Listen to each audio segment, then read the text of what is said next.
Hi everyone, I hope you're well. So we're just going to do practical task 10, and the first thing we need to do is download and open chapter 8.13. So we're just going to open it here, I'm going to press download. Okay, there it is there, I'm going to open it, close that. Okay, so enable editing. Then we can just follow the instructions, create a formula in B2. First shifts all the numbers 3 rows up. So by default it opens in this view over here. So you can say view, this is the page layout, so you can say normal. And now everything looks normal again. And I'm just going to select the first 3 rows and I'm going to say delete, and then everything shifts 2 rows up.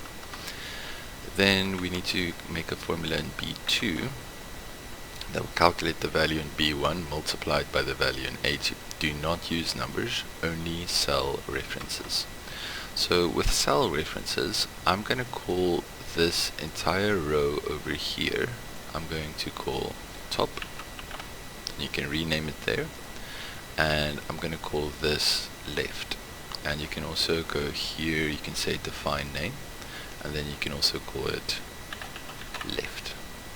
So I just called all of this. If you select it, you'll see it's called left, and then if you select this, it's going to be called it should be called top. I'm not sure why it's not called top. It should be called top. Top. Press enter. Left and top. You can see that. So all you do now you just say top times left. Now if I press enter, it populates by itself.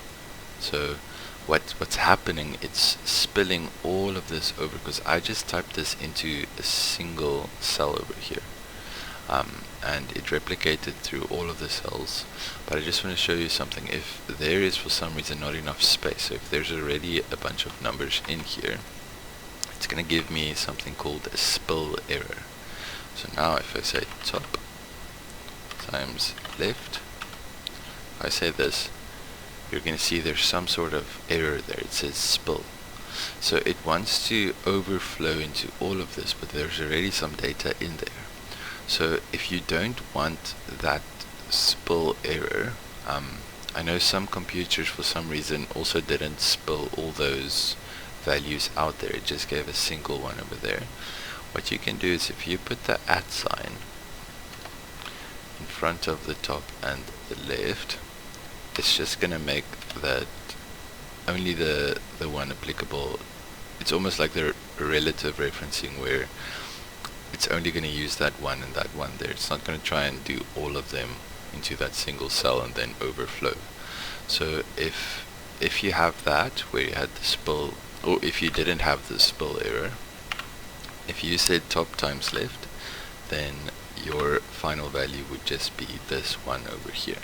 So then to use relative referencing, just drag this down, and then you can select all of this and just relative reference it like that. And there you have it. So that's all we had to do.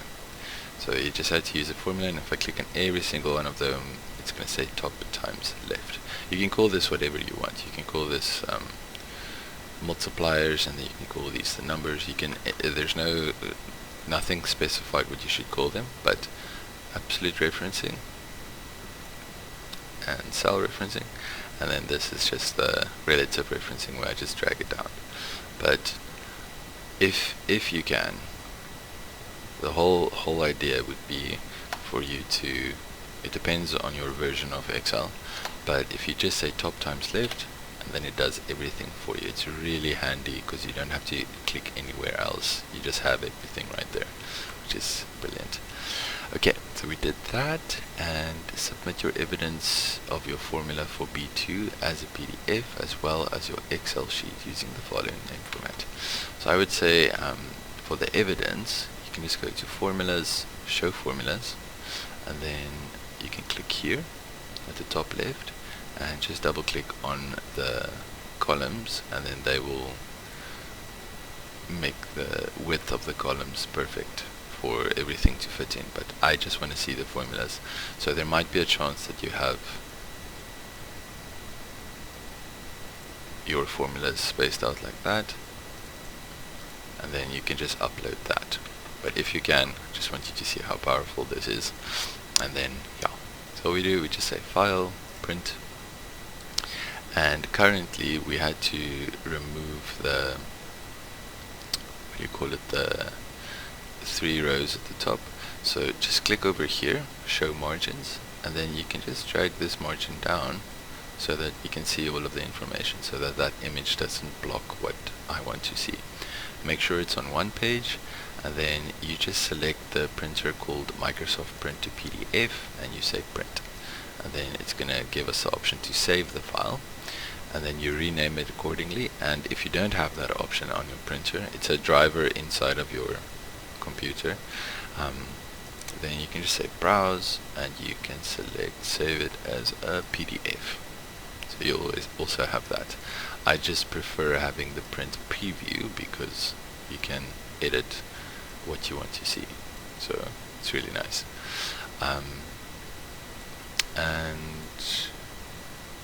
yeah, that's all you have to do for this assignment. Hope it helps.